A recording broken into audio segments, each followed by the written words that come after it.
la deuxième strophe. J'ai marché, personne, j'ai crié, personne, j'ai donné mon nom, personne, il y a vraiment personne comme lui. il y a vraiment personne. Comme Jésus, il y a vraiment personne comme Jésus, il y a vraiment personne comme Jésus, Il y a vraiment personne comme lui. Ikpomosa n'ojive, ikpomide sunoro meyeke, yokpa emi n'ọdame burion, yokpa emi n'ọdame burion Baba Jesu. Ikpomosa n'ojive, ikpomide sunoro meyeke. Yokpa emi n'ọdame burion, yokpa emi n'ọdame burion Baba Jesu.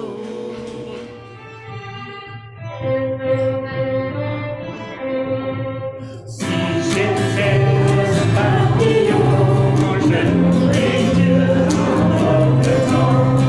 Si j'étais un oisillon, je louerais Dieu dans mes chansons. Si j'étais un petit oiseau, je craignrais l'eau au milieu du monde. Mais merci Seigneur Dieu de m'avoir fait moi.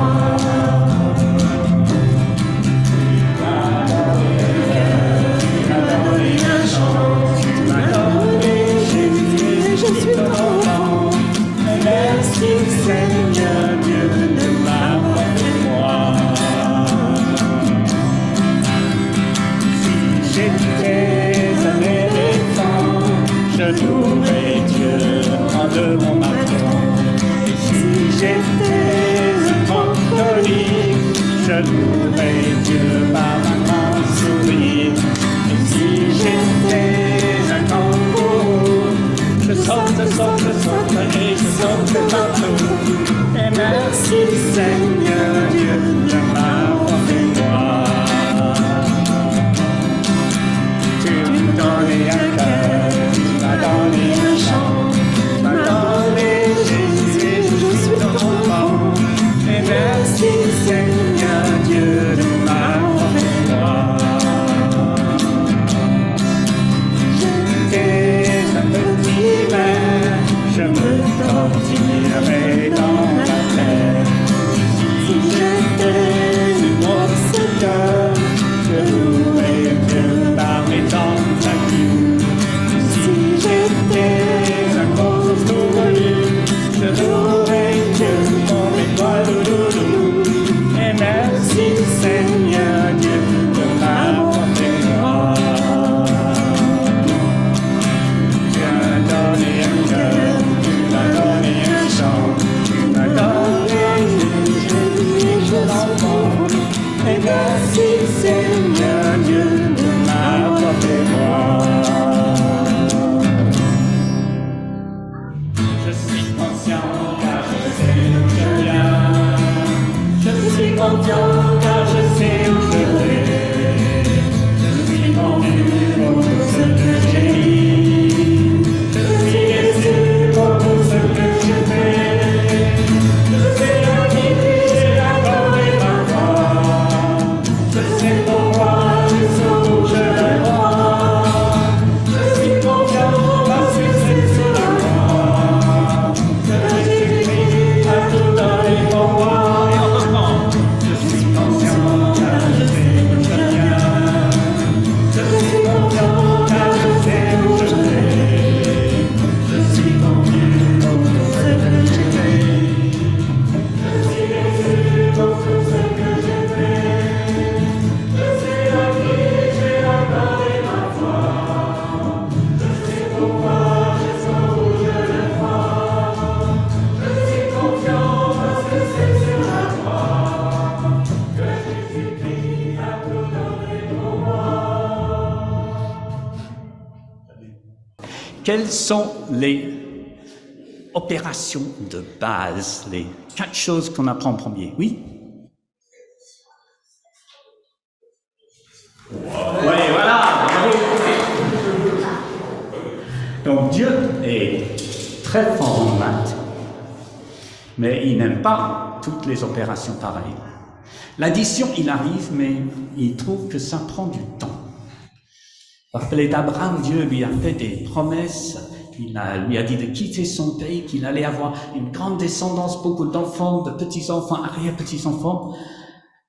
Mais Abraham et sa femme qui s'appelait Sarah n'avaient aucun enfant pendant des années. Alors Abraham s'est marié, si on peut dire, avec Agar, sa servante, qui était donc là aussi, et Ismaël est né. Donc, 2 plus 1, ça fait... Oui, voilà. C'est long. Ça commence à s'arranger quand leur fils Isaac arrive et qu'il se marie avec Rebecca. Abraham et Sarah, Isaac et Rebecca et 2 enfants, ça fait... Voilà. Mais ensuite, Abraham et Sarah meurent, ça fait... Ben oui. Donc le peuple de Dieu reste à 4, ça n'avance pas. Même quand Jacob a plein d'enfants, ça prend des années. Et Jacob et Rachel et Léa, leurs enfants, 1 plus 2 plus 13, ça fait... Voilà, donc mais c'est toujours pas trop. En Égypte, ça s'accélère. Et au bout de 200 ou 300 ans, il est vrai que le peuple d'Israël était devenu très nombreux. Dieu était content, mais c'est alors que les choses ont commencé à se gâter. Il y a eu des bugs dans le système. C'est contraint et forcé que Dieu a commencé à utiliser des divisions et des soustractions, petites opérations qu'il n'apprécie pas beaucoup. Il a dû se résigner à une restructuration et laisser le royaume d'Israël se diviser en 2. Il n'y avait plus un seul peuple de Dieu, mais 2, Israël et Juda. Et même comme ça, l'entreprise, son peuple n'arrivait pas à produire de la justice et de la vérité en quantité suffisante. Parce que c'était ça le but, produire et exporter la justice et la vérité.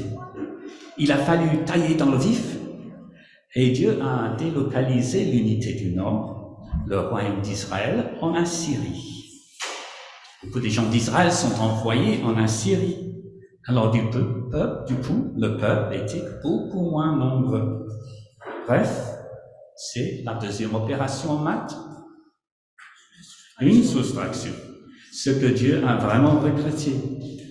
Mais ça n'a pas marché. 140 ans, Dieu a dû faire la même chose, encore plus fort, une délocalisation encore plus drastique à Babylone.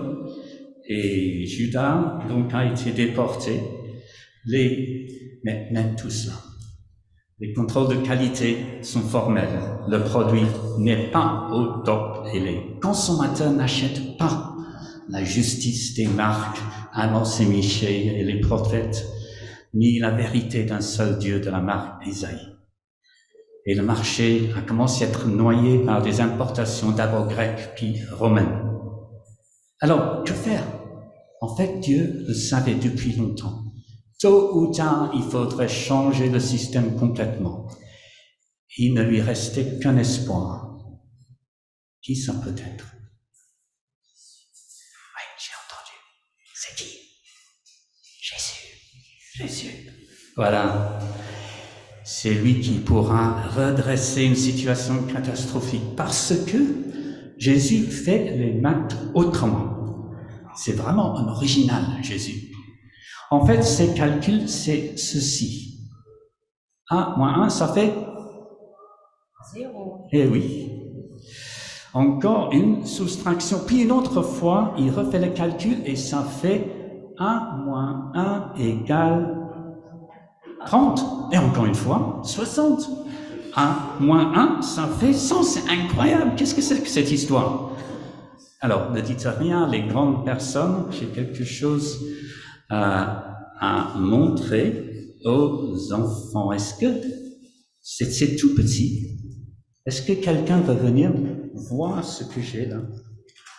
En fait, on sème une graine, ça disparaît, et puis il y a 30, 60, même 100 petites graines qui arrivent. Alors, là, j'ai quelque chose de plus grand. J'espère que quelqu'un va venir. Voilà. Alors, combien de graines y a-t-il, pensez-vous? 300. 300? 200? Alors, j'avoue, ils sont encore là, parce qu'on attend les... Comment? On attend que les mettre dans le jardin comme ça pour que les chardonnerets viennent, les picorets. Donc, on ne va pas les enlever. Mais il paraît qu'une grosse tête de tournesol, c'est jusqu'à 2000. Oh là là! Incroyable. Et oui, voilà. Donc, voilà. Ça commence en soustraction, on fait disparaître une graine. Si un grain de blé ne tombe en terre et ne meurt, disparaît, bon, voilà. S'il meurt, il porte beaucoup de fruits. Ça fait vraiment une multiplication. En fait, justement, quand Jésus fait des maths comme ça, la libération et la vie en abondance gagnent de plus en plus de personnes. C'est incroyable.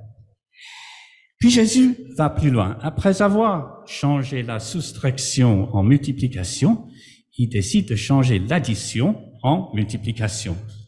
Et donc là, il y a une histoire que vous devez connaître.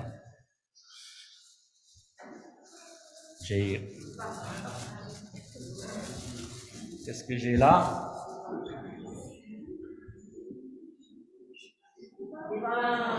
Oui, combien? Ah, il y en a 5. Alors bon, je vais chercher les poissons.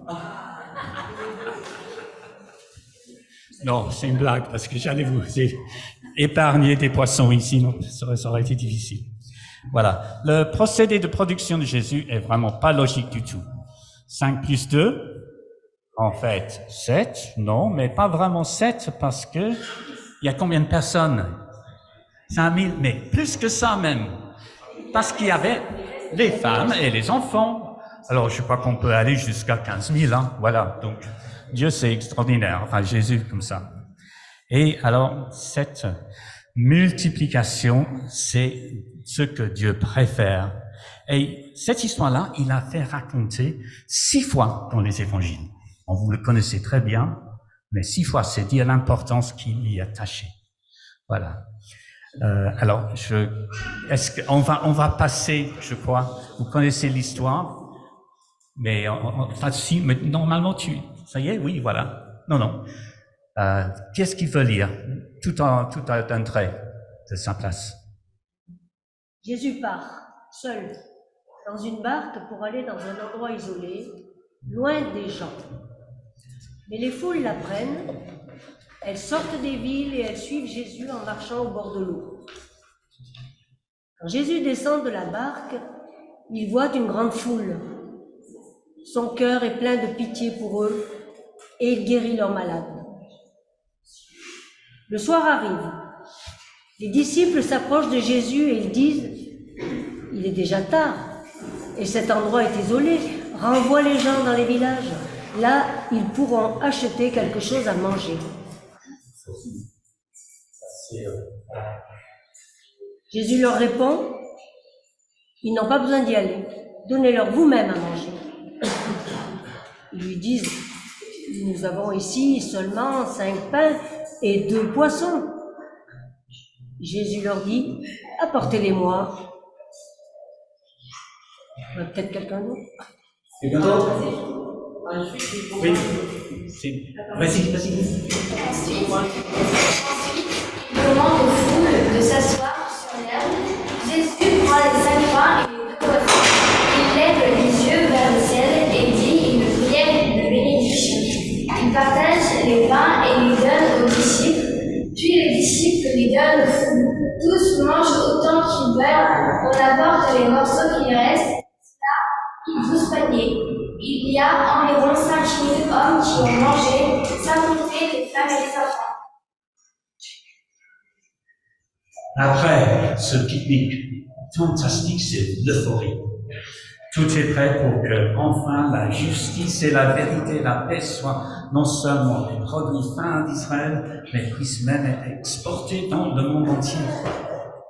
Mais, en fait, le problème, c'est que les commerciaux n'avaient pas vraiment compris le fondement de la méthode Jésus. Et malgré leur protestation, il va jusqu'au bout de sa logique. Il sait qu'il doit appliquer ses principes à lui-même. Donc, voici l'opération qu'il propose. 1 moins 1. Et ça, c'est lui. Que va-t-il se passer? C'est bien la catastrophe que tout le monde redoutait. Le dernier espoir pour l'entreprise Israël est anéanti parce que Jésus, il meurt. On met la clé sous la porte.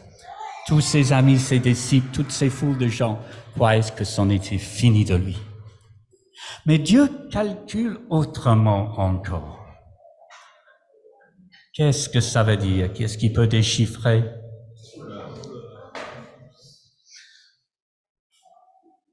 En fait, on va comprendre ce signe bizarre qui n'est pas très bien écrit. On va passer au prochain diapo, s'il te plaît. Le tombeau vide. Parce que ce tombeau vide comme ça, tu passes encore, s'il te plaît. Et puis encore, peut être vu comme quoi? Le signe de l'infini. Est-ce que vous savez ce que ça veut dire? L'infini, c'est qui est si grand que ça ne s'arrête pas. L'infini. Alors, ça, c'est une multiplication à l'extrême. C'est l'infini du Dieu de l'univers qui entre en jeu. C'est la puissance infinie de la résurrection qui éclate. Dieu a déjoué tous les calculs, toutes les prédictions. Il n'est pas dans une logique comptable, ces chiffres sont bizarres. Le seul constant, c'est qu'il est dans la multiplication du pardon et de la grâce, la multiplication des vies transformées. Il suffit de la grâce et de la foi pour que la croissance soit exponentielle. La démarche de Dieu est à l'opposé de la logique capitaliste. Il met tous ses profits à la disposition de ses employés. C'est ce qui arrive avec la résurrection de Jésus. À vous de lire, quelqu'un?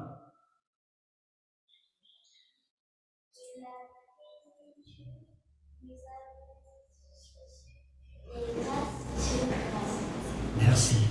Les dividendes n'arrêtent pas de tomber. Encore quelqu'un?